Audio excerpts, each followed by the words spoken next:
Yo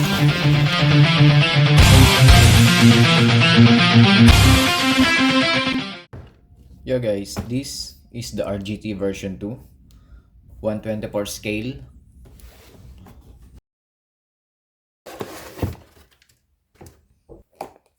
Out of the box, you will get USB charger with JST white plug, 4 pieces spare body clips, parts catalog, and exploded diagram. Extra battery, 500 mAh, 3.7 volts, 25C, 1S. JST white plug, 2-piece pistol grip transmitter, and the Land Rover Defender 124 scale RGT rank crawler.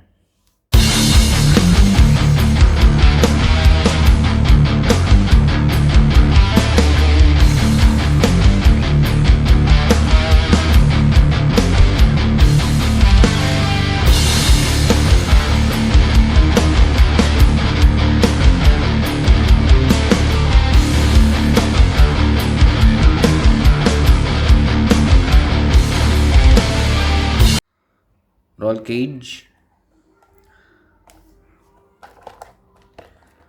rear view mirror,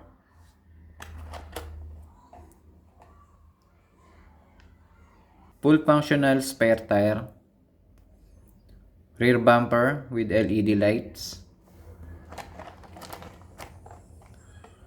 the front bumper with LED lights, under the chassis, multi-links, 4-link suspensions, plastic telescopic drive shaft, solid wheel axles,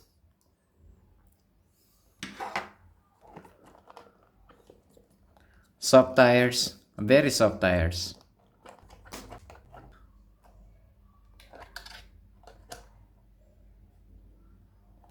The roll cage is bolted around the body. Spare tires is bolted to a very fine body. Here,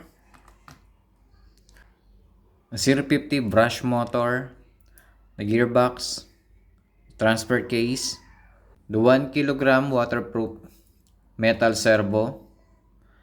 It's a 3-wire servo, waterproof electronic speed controller and receiver combo, jumper pin for LiPo and NIMP battery, on-off switch, 520 mAh 3.7 volt LiPo battery, JST plug,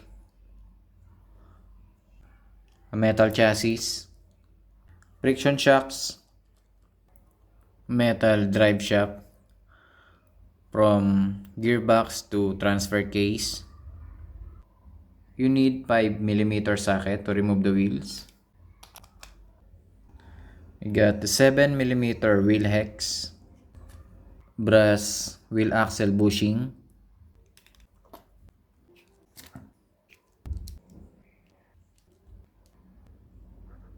plastic pinion gear, plastic ring gear, and brush bushings, transmitter 2.4 GHz, 2-piece. You just need 4 pieces AAA batteries for the transmitter, caliper design, indicator light, steering reverse, channel 3 switch, throttle dual rate, steering dual rate, on-off switch, steering trim, throttle trim, proportional steering, and proportional throttle.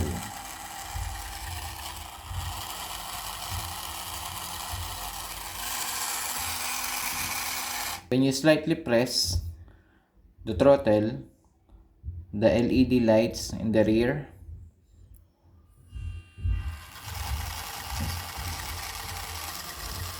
slide up, but when the full throttle, slide down.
I literally don't have any negative comment about this car. For the paint job, body structure, for the build quality, the predictable control, throttle response. It has a double price compare to the SG 1802. Performance wise, it's given RGT version 2 is more capable. If there's possibly rival for the RGT version 2, that would be the HBX Devastator. In the future, I will do the outdoor run for the RGT version 2. I will do the swapping tires, HBX tires to the RGT version 2. I really like the structure of the RGT, especially the lights when you're using the throttle,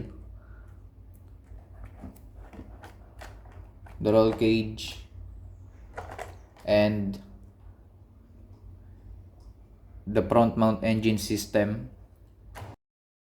Got here the JLB Cheetah and the Firelap subject for review. And if you're new to my channel, please like and subscribe.